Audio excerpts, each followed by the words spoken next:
Welcome to the Fence and Deck Mastery Podcast, where we discuss cutting-edge techniques, industry trends, and business insights to take your fence or deck company to the next level and dominate your competition. What is up, everybody? Welcome back to the Fence and Deck Mastery Podcast. I'm your host, Alex Danner, and I'm also the founder of Fence and Deck Marketers, which is a digital marketing agency that works exclusively with fencing and decking businesses.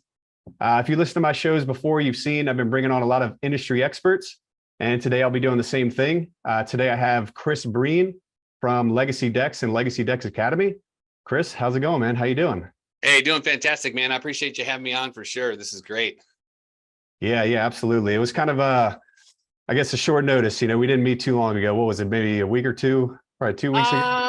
Maybe a little longer than that. I've been following your social a little bit and just kind of reached out to see if there was some kind of collaboration we could put together. So yeah, but it hasn't been very long, that's for sure. Yeah. It was funny. I know you commented on one of my posts, and it was a nice positive comment. Something encouraging, which is pretty unique these days, where it seems like everybody just tears each other down and all kinds of crazy. Yeah, a lot of keyboard warriors out there. Yeah, exactly. So that was nice. We kind of just started talking. We set up a call. I asked you if you wanted to get on a call, and really, I just think we kind of hit it off. We had a lot of things in common. Obviously, the deck industry thing, but we were talking about everything from personal development, some different hobbies, and just kind of the importance of taking care of yourself. Eating right, exercising. Reading. Filling your minds with good stuff, not things that kind of bring you down, make you depressed. So, yeah. But yeah, you were telling me all about your success with Legacy Decks and the coaching business, Legacy Decks Academy. So thought this would be perfect to bring you on here and share your knowledge with the listeners about from both angles. And I don't want to get into it too much because I'll let you do that. But Chris, if you could just tell me a little bit about your story with Legacy Decks. I guess we can probably start with that. The actual deck business. So your story, kind of your history in the decking industry, really just anything about that'd be great. I'm sure everyone would love to hear about it. Yeah, sure. So, I don't want to go too back and bore you with all the details, but essentially I've been in construction virtually my whole life. I grew up riding shotgun in my dad's truck. He was a renovator, home builder, did some spec houses. And so I've just been around it my entire life. And so prior to owning Legacy Decks, I had another renovation company where I was kind of all things to all people. One day we'd be bidding a deck or a fence, and the next day we'd be bidding a bathroom or a kitchen or a basement. And it was just really hard to scale because I wasn't doing the same thing every day. So how could I teach someone else to do it? I was literally the only one that could estimate, all the wide range of offerings that we had. And so I had that business for about 10 years, from 2004 to about 2014. And luckily, I was blessed with the fact that I built a good reputation and a good brand. And someone actually approached me to buy it from me. So I exited that company in 2014. It was the first time I'd ever even considered the possibility of building something that was an asset that could be sold. And so it was pretty exciting for me at that time. Now, fast forward a little bit. Legacy Decks, I bought this deck business in 2016. So it was a 3-year-old company at the time, and barely doing $1 million. They couldn't really prove much of their bookkeeping because they were deck builders, not business guys. And so I basically worked out a deal to buy Legacy Decks. Had a different name at the time. We've rebranded it. I don't want to go through all those details, but now I'm 8 years into, or we're on year 8. We bought it in 2016. So I guess, we're in year 8 right now of Legacy Decks. And we've gone through a couple iterations of doubling income or doubling revenue. And right now, currently, as we sit right here, we're on track to do just about $5 million this year. Last year, we did just under $4 million. Nice. I've got a super solid team that allows me to be able to do what I do here inside of the academy. And we could talk more about that later, but we've got about 12 in-house people between sales. I've got 4 salespeople, 3 people in production, some administrative roles, some punch out people, things like that. And then my deck builders make up another 8 to 10 at any given time. So, total team, we're about 20 people. And we just, we're constantly adding. We're getting ready to hire a new project manager real soon here. And so that kind of talks about the team. We run out of a building in Greenville, South Carolina. We've got a showroom. We've been here for about almost 7 years now. And so super blessed to be able to have that. So we utilize the showroom to bring people in from time to time. Well, actually, all the time we bring people in here. We get walk-in traffic, which is great. And, essentially we service the upstate of South Carolina, which is kind of Greenville. There's some lakes area in that. And we're in the process of expanding north up into like Hendersonville, Asheville, North Carolina. So that's kind of a little bit about the business and what the structure looks like and the team and the size. And, hope that answers that question. Yeah, no, that was perfect. And obviously the business is Legacy Decks. I have seen businesses that do some other things on top of that. I mean, are you just strictly decks? Are you doing? Yeah. Okay. So great question. So it's actually Legacy Decks and Outdoor Living. And so we do offer full scale outdoor living. Probably the one thing we don't do, well, two things we don't do. We don't do pools, which I see in your background there. And we don't get into fences. So we do hardscapes, we do outdoor kitchens, outdoor fireplaces, pergolas, louvered roofs, screen porches, fire pits, and decks. So gotcha. Okay. Yeah. And what about like repair, maintenance services? Do you do any of that or just installations? No, so we don't do any of that. As the business has kind of scaled and we've gotten super clear about our target market and our ideal customer, we stay away from any kind of repairs. We do very few what we would consider resurface or redecks because the majority of existing deck frames, it doesn't make sense to go back with new decking usually. So we don't really do much of that either. So the bulk of what we do is either brand new construction or we tear down what's there and put something up new. Yeah. And I would say that's the vast majority of cases, especially bigger businesses like yours.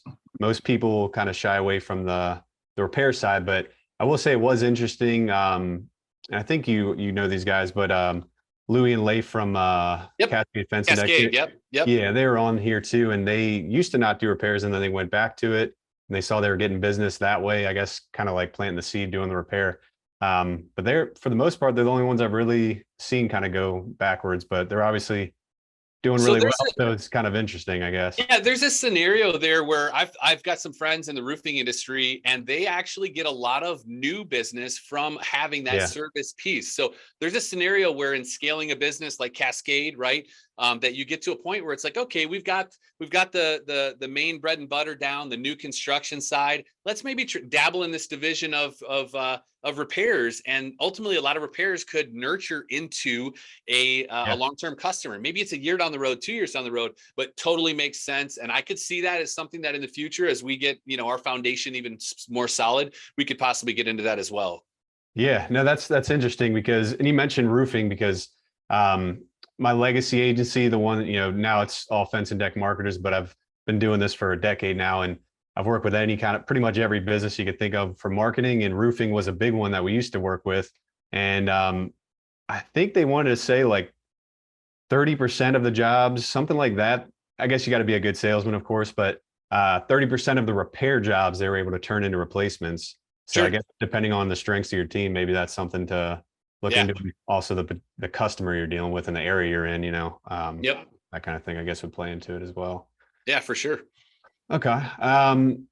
So I'm curious because I'm always compiling different like unique selling propositions, I guess. Whenever we build websites, we got to come up with, what's different.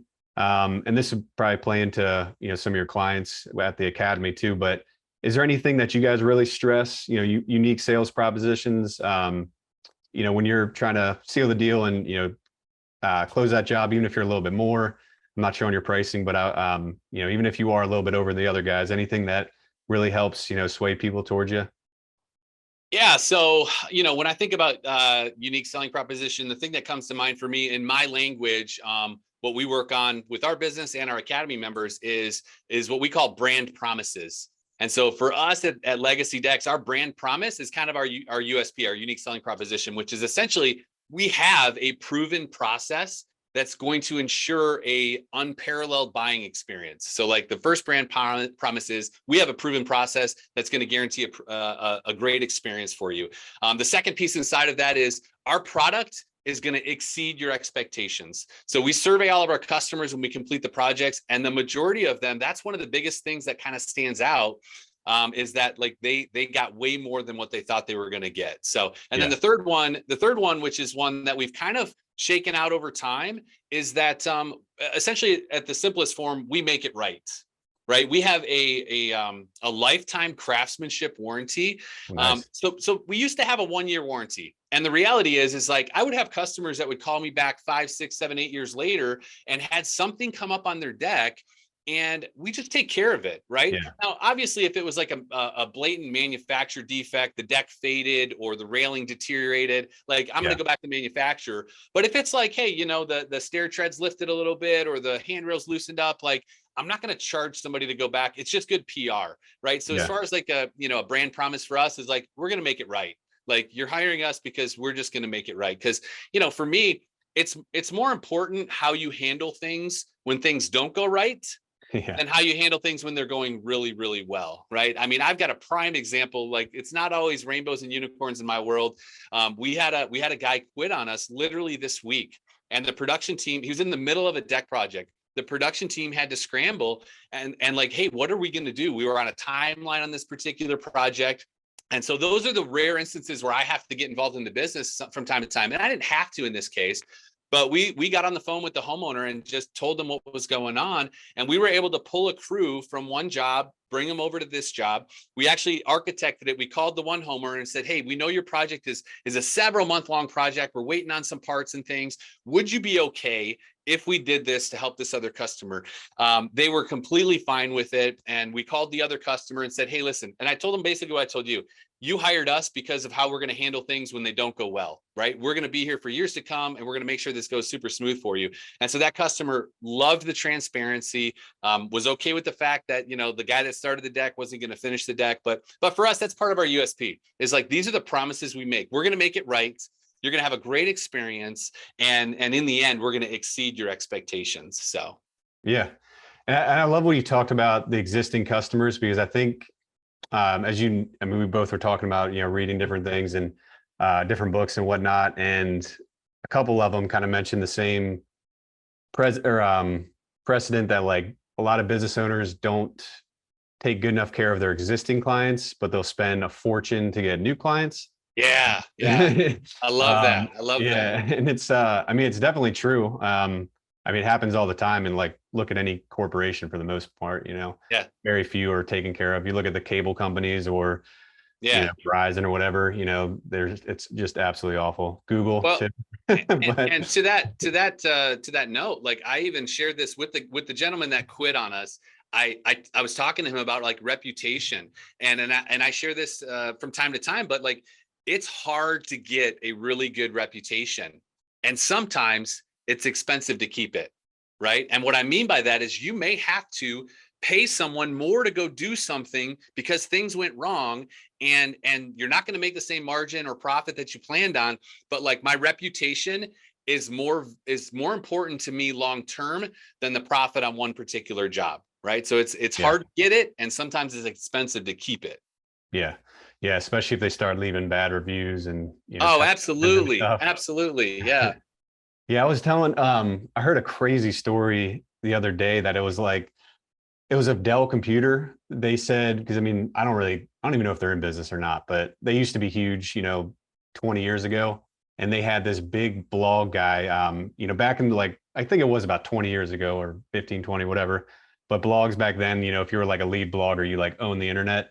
And this one guy would buy Dell computers. He had like millions of people reading his posts. And he had a Dell computer and he had a problem with it. He contacted support, and they basically just said like nothing, like they wouldn't help him out, wouldn't replace it. So this guy like made it his mission to like destroy Dell. And apparently they like called the guy, like, I forget the exact term, but it was like the guy that crushed Dell or, destroyed them or whatever. And the point that I'm making here is like, you never know what kind of influence these people have too. That they could really harm you, but at the same time, if you blow them away, like you said, they're going to send you new people. So exactly. It's both ways. It's really can really hurt you. So, okay. Are there any? I want to like touch on sales a little bit more. I would imagine you're a great salesperson just after, talking with you a couple of times. Is there any like recommendations you have for, deck businesses? And I guess fencing would be similar. So, but anything that you do specifically that might help somebody, close more sales and, get better results? Let's see. Sure. So, I guess if I were to consult, well, I'll go back to like what I teach my deck builders in the academy, right? One of the very first things, I think I've got one right here, actually. One of the very first things that and this will be some free content for anybody out there that's not part of the academy. I'm going to share with you guys. So this will be worth the entire podcast, I promise. But one of the very first things is like, number one, you need to have a process. Like have a process that people walk through. Homeowners have no idea all they know is the last guy. This is how the last guy put me through the process of doing a renovation. And most people have had a bad experience. Like arguably, most people have had a bad experience with doing a home project. And so number one thing is have a process. And I even go a step further and say, name that process. So for us, we have the Legacy Decks proven process. And I'm going to share this with you guys. And the next piece is make sure it is visual, right? So this is the Legacy Decks proven process. Okay. And it serves a lot of purposes. Number one, it's going to help us gain confidence with the customer that we know what we're talking about. We're going to walk them through this process. So my salespeople use this inside of a sales folder that we leave behind with all of our customers, but it helps to train my sales consultants. Like this is the process we put people through. First thing is the consultation, and we do a certain bunch of things. We talk about their dream and measure. Then we go to estimate. Then we go to planning and design. Then we prep the project. We build your dream and you enjoy the space, right? So it's this beautiful process. So that's kind of on a practical thing. I would tell my deck and fence and outdoor living professionals as a whole, have a process, document it, and use it in your presentation. But even beyond that, as far as like recommendations that I would give you, there's no wrong way to do sales except to not do sales. Okay. But for me, we're not a one call close type operation. There is scenarios where that's a great model and that works for people. For us, it's more of we take a consultative kind of educational approach to sales. And so by guiding people through this process that we have, we ensure that if we do our job right and we get to the end and we get to the spot in the process where it's like sign the proposal, typically the customers are buying from us. They don't feel pressured. It's not a sale. So when you ask me like, any recommendations for sales, just know your product really well and educate people on it. Position yourself with your brand promises and your USP, like you talked about, and people will buy from you, right? And so that's kind of the way that we approach sales. Not to say that there's anything wrong with a one call close or anything like that, but we approach it more of kind of we're a consultant. My guys and gals are called deck consultants. So. Gotcha. Okay. Yeah. That makes sense. Okay. Well then, I guess before the sale, take a step back a little bit. As you know, marketing's kind of my thing, as a deck marketer. So, always got to talk a little bit about that. And, honestly, I don't think we got into it a whole lot when we spoke. I mean, I obviously can see your website and, you're doing some things online, but, first, do you do anything offline, any kind of offline marketing? Whether it's, billboards or, signs, really anything that's just not digital marketing. Yeah. As far as offline marketing goes, I think it's a crucial piece inside of everybody's business. For us specifically at Legacy Decks, we do a handful of things. Number one, we do home shows, which are offline, obviously, and they don't always bear fruit immediately, but they're definitely valuable for being in the public eye. After that, I would say having your vehicles branded. So we brand and wrap all of our vehicles, super important. We've got probably eight trucks out on the road right now that are all branded and wrapped. After that, I would say yard signs, like let people know that you're in the neighborhood. If the neighborhood allows it, you've got to put yard signs out. So that's another offline type of marketing. Also swag, like we give this stuff out like it's candy. If people are willing to wear our stuff, we put it on all our guys, our subcontractors. We give it to our homeowners. We have a care pack that we give them when they buy a design fee from us. has a t-shirt in it from Legacy Decks. Our homeowners love to wear it. So that's another one. Also, I guess an undercapitalized one would probably be door knocking, right? We don't go into neighborhoods and like canvas an entire neighborhood, although there are some guys that do that successfully. We do a 6-pack essentially. And this is something I learned from roofing in the past is like if you sell a project, you want to go knock on the doors of the 5 or 6 closest houses around that sale that you made, because they must be they're similar to your ideal client. They own a house in the same neighborhood. So go knock on those doors and just introduce yourself. Drop a card off. Tell them, hey, we're sorry, there's going to be some dust and noise. If anybody parks in front of your mailbox, just give us a call. I'll take care of it. Let us know.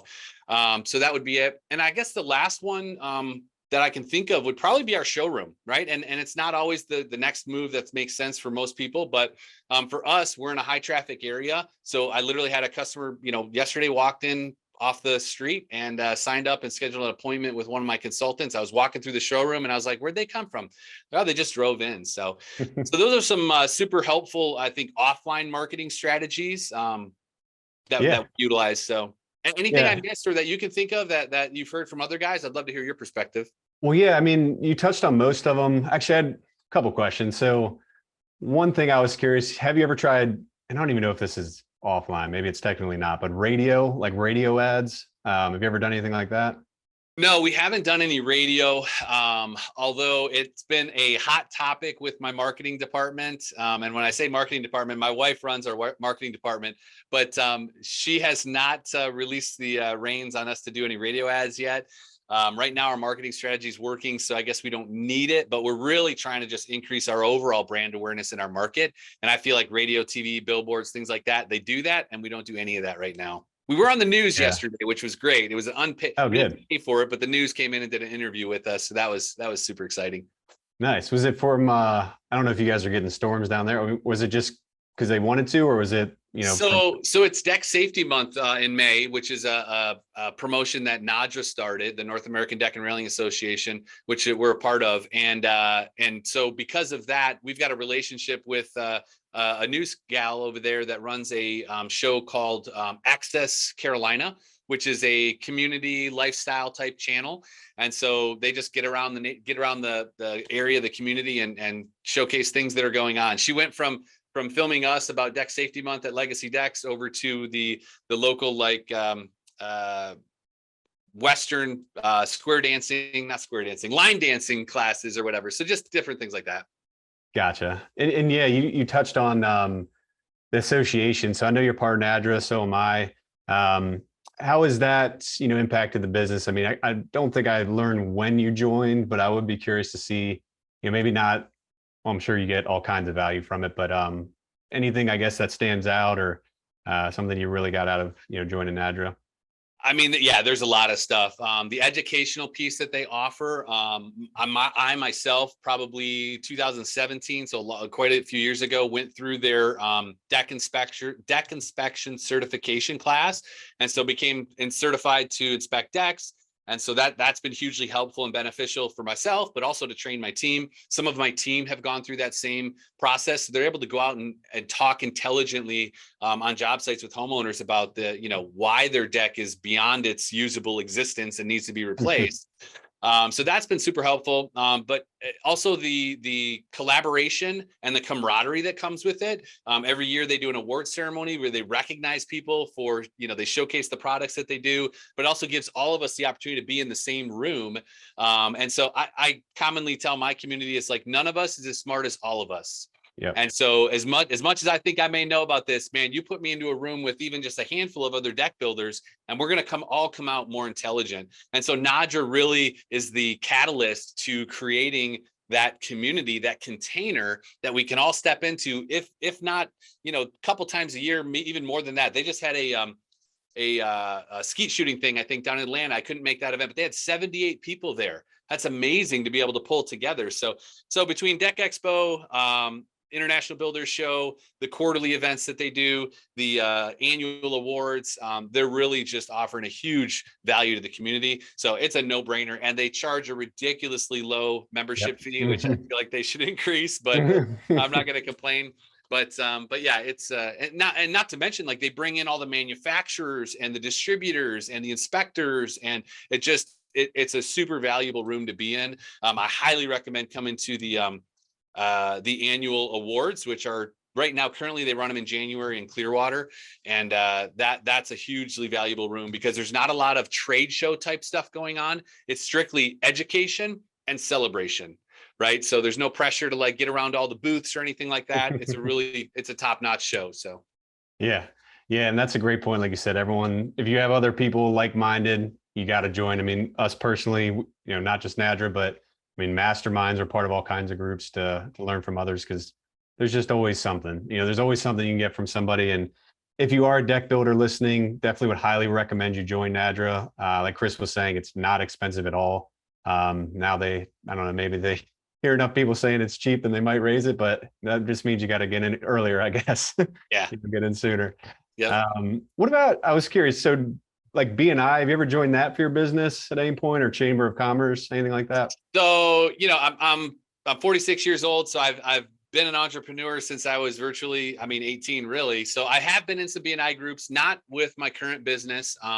Right now, currently, we actually support and host a local chapter of Liberty Networking, which Liberty Networking technically is international, but right now the bulk of their stuff is around the Southeast. But so we're in that group, which is Liberty Networking, and they meet at my facility. Kind of strategic because I want all those business owners to know where my business is at, so they'll talk more about us. So every other week they come in here, and so we host that one, which one of my sales consultants, my deck consultants, meets in that group. And then my other deck consultant, one of the other four, meets with another group. So I encourage my deck consultants to prospect and kind of hunt for their own food, their own leads, so to speak, because we can't always provide all the leads for them. And so networking groups are a big part of that, as well as like the HBA, Chamber of Commerce. We're involved in different ones in different areas of our community. So Gotcha. Did you say you're 46? Yeah. Man, good for you, man. I hope you've aged well, man. You got the like Rob Lowe thing going on, man. I would have guessed you're definitely younger. So well done, man. I should stop telling people that then. Okay, so more to like the digital marketing side. Have you tried any of the lead buying services? So Yelp, Angie's, Thumbtack, anything like that? Yeah. So I'm going to give a little disclaimer if I can. My wife has always pretty much like been the tip of the spear as far as marketing goes for us. But I did consult with her a little bit before I got on this podcast. So I make sure I was talking intelligently. And I do know some of it because I'm involved in some of those conversations. But yeah, as far as services like that, we have, yes. We have not had much success with Yelp. However, I have Academy members that do really good with Yelp. We personally did not have good experience with that, and it didn't work for us. So we don't do that. We have used Angie in the past. And Angie used to be paid for by the homeowner to be a part of it. And when that was the case, the leads were really solid. As soon as it went to a different model where we paid to advertise on Angie and the homeowners got it for free, the lead quality kind of tanked. And so we haven't been a part of Angie for a good little bit. So currently right now, we don't buy leads from any type of a service like that, as far as Yelp, Angie, Thumbtack, any of those.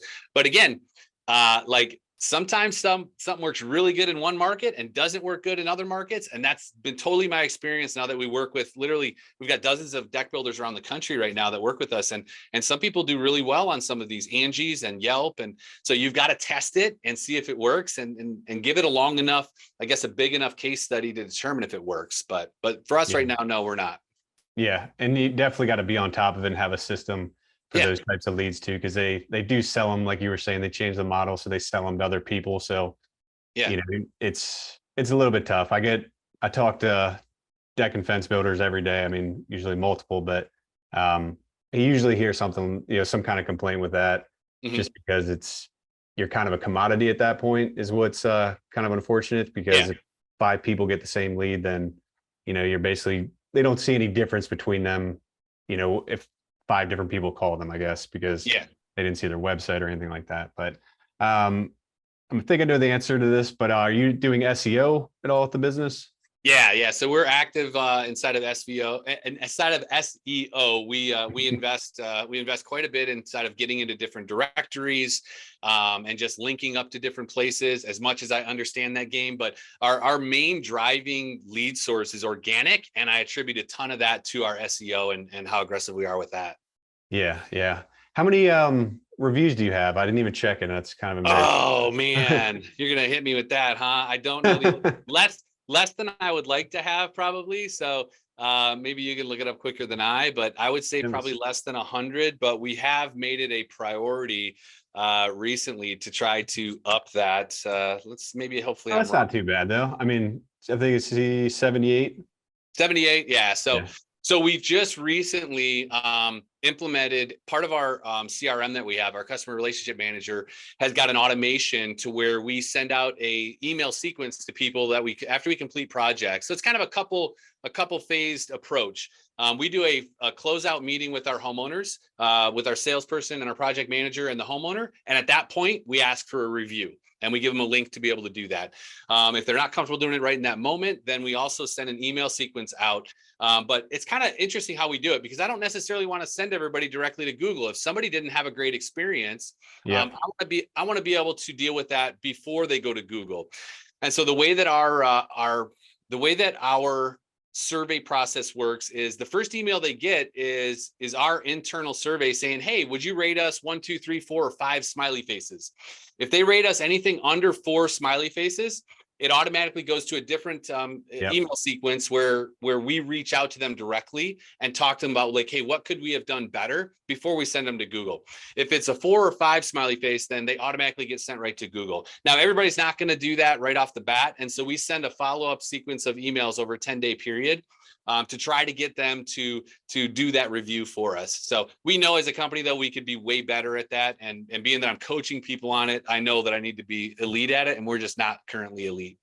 It's tough. It's probably the number one thing that when I talk with clients, getting the reviews, and I'll have to share an SOP that I created. I compiled all the best, like basically all the different clients that I know, business owners that I know that are getting a lot of reviews, what they're doing. I kind of like took the best from all of those. And if anybody's interested, they can always reach out to me too, because I don't want to say the whole thing because it's so long. It's going to take a while just to go through it. But I'd love it if you could share that with me. That'd be great. Yeah, absolutely. But reviews are just a pain. So I mean, it's just it just takes a while, and it really takes the whole team to buy in, and like, it does. The very last stitch effort for us is the salesperson gets a email. They're the last email that says, hey, Mrs. Smith did not fill out a review. You should reach out to her and see if you can't make this happen. I think they just push delete most of the time when they see that email, because otherwise my reviews would be a lot higher. So yeah. Sending text usually gets a little bit better than emails too. You could try that. Also, calling. I mean, honestly, that's the best way to do it. Or the best way to do it is try to get it right in person and get them to leave it while you're there. But if you have to follow up, usually it does take some calling, and sometimes you feel weird calling them so many times and ask for a review. But for sure. Okay. And then what about, are you doing any paid advertising, Google search ads, local services ads, Facebook ads, anything like that? So we do Google search ads, and we also do the local service ads, but we don't currently do any Facebook ads. So we track our metrics really closely, and our lead flow has to hit a certain number of leads for us to generate X amount of appointments, for us to close X amount of sales. And so right now, currently, the strategy that we're working is generating the leads that we need. And so we're not currently running a Facebook strategy, but we are running Google ads and local service ads. Gotcha. Have you ever run the Facebook ads? We have, but I think it was managed by, we outsourced it to someone else, and I don't know if it didn't perform very well. I'd be speaking out of turn if I said how it performed at all. So we have run them in the past, though. It obviously, if we're not currently running them, I would say that it wasn't generating what we needed to at the time. So we cut that off. Yeah. Facebook ads can definitely be tricky, and you have to have your systems dialed in and somebody that can pick up and call them immediately. Because if not, I mean, they're already on Facebook wasting time scrolling. So if you wait too long, they already forgot and they might have moved on, or they likely did. So, okay. See, but you said organic, that's where you find to be the most, produce the most and best leads. Yeah, that's No. really what gets us the most leads. People find us through a Google search, and end up on our website, fill out a contact form, or call us directly, and yeah, that's the best leads for us. So Gotcha. Okay. If somebody does reach out, you get a lead, and of course you've probably seen this many times where they reach out and then it's hard to get a hold of them again. What kind of follow-up sequences do you do? Like, how do you keep reaching back out to them to, hopefully schedule an estimate, or just see if they want to move forward if you already did an estimate? yeah, we've got a procedure for our what we call our director of first impressions, which is the person that answers the phone and returns those calls. So we manage them inside of our CRM, and it just kind of moves through our pipeline as far as like first contact, second contact, third contact, and then it might go to a final closeout text message and email. But I would be speaking a little out of turn if I said much more than that. But I do know that that's kind of the initial process that we go through for a lead that comes in that doesn't follow up with us. And then at that point, they would go into our pipeline, our future opportunity pipeline, and there would be from time to time we'll run a campaign where we'll call back in and set up email sequences to reach back out to those people that we never contacted or didn't buy from us. Gotcha. Okay. And to existing customers, do you send out email blasts or anything like that? So to my dismay, when I spoke to my my marketing manager, my wife, about this recently, we are not currently sending out any kind of nurture sequence. Now we do have some emails built out for doing that, which essentially we create blogs every month, and those go on the website. And really, those should be being pushed out in email. Like, you're getting ready for fall, and here's how to prep the deck for the fall. It's getting ready to summer, get the pollen, like those types of things. We are not currently doing that, and so that's an opportunity for us to get better for sure. But Gotcha. And do you have the one location, or do you have multiple locations? I don't think I asked you. we just got one location. Okay. Have you ever thought about opening additional like locations, different satellite offices or anything? Yep. Yeah, for sure. Like right now we're on an initiative to do that. We just built our first deck up in Hendersonville, North Carolina. And that would be the next location for a satellite type office. So we're already talking to people on the team about that. We're actively selling up there. One of my deck consultants was just up there, met with the neighbor of the people we just built the deck for. So it's happening currently, and that'll be in the future. We've identified about 10 or 12 locations, kind of satellite around our area that will start to, as the team scales and we have people that want more opportunity, then we're going to go there. That's one thing that's scaling the business. Like, it's not, I can only bench press so much. And now we're growing and scaling at the rate that the team wants to grow. As they want opportunity, it's like, okay, great. We've got to go create opportunity for you to have the opportunity there. Yeah. And it sounds like you have great team members that are ambitious and you're hiring right. And they want to, you want to have those that want to expand their role and, do that. So I was curious, because this actually came up recently with a client. How were you deciding on those additional locations? Because I think you said there's 10 you were thinking about. How'd you come up with those, and how do you narrow it down? So again, this was an initiative that wasn't spearheaded by me. It was marketing. And so marketing essentially, that's reality. Marketing essentially did a discovery of the different markets around us, and determined like what was the demographic of the people in that area. Basically back to our ideal client. We're super clear about the demographic, the psychographic, and the geographic is the variable, right? So if I can find the people that are in the demographic and the psychographic that I want, where do they live at? So we basically just kind of cast the net out there and decided like what are the areas that we could target that have those people. But we also looked at like, where are we getting calls from that are outside of our service area frequently? And we frequently get calls from Asheville and Hendersonville, North Carolina, which tells me there's a need up there that's not being currently met. So that was really a no-brainer location for us. But yeah, so that was kind of how we did it. Was we did a market survey of people, and you can buy all kinds of lists as far as home values and average income, things like that. And that was all part of that process that we did. Gotcha. Yeah, and that's what I typically hear. And I was talking with a client about this, because he's about your size. It's a good size deck builder, and he was talking about kind of additional spots, because it's if you're ranking really well for every keyword, you're running ads, you're getting leads, but you want like crazy growth, then a really good way to do that. I mean, obviously there's other ways, but since I'm with digital marketing, those are the ones that I'm going to recommend. But opening locations and knowing, being very strategic about it. So I created basically like a little bit of a system, I guess you could call it. You can actually figure out using Google Ads to know what these markets are and like where to go after them. So knowing like the actual value of the homes, making sure it's a good area where people can afford, 20,000 plus, cost decks, but you can actually take that market, counties, cities, put it into Google Ads, and you can actually get the volume for different keywords too. So you're like, all right, these guys are searching deck builder near me, deck contractor, Trex decking, whatever. You can get every key term that matches what you offer, put them in here, and then compare city by city, county by county. And once we started doing that, I mean, I'm super excited because that's a big part of how we're going to base it. And you get some really surprising things, I would say, because in Maryland, I know where like the more well-off counties are, the high earners are. And I would kind of search there. I would check it against population, and then I would check, some of these other areas that they would recommend. And you just got very surprising results. Some of the ones that were really big and had, people with a lot of money could be a lot less searches than, some other areas that were kind of in the middle ground. So I was just kind of a lot of surprises there, I guess. It kind of shocked me, and it made us change a lot of our decisions on where to go next. But if you're ever looking, thinking about that, or anybody listening, I would highly recommend, because it really tells you, then you'll know who's searching what, where. Yeah. I love that. Yeah, that sounds awesome.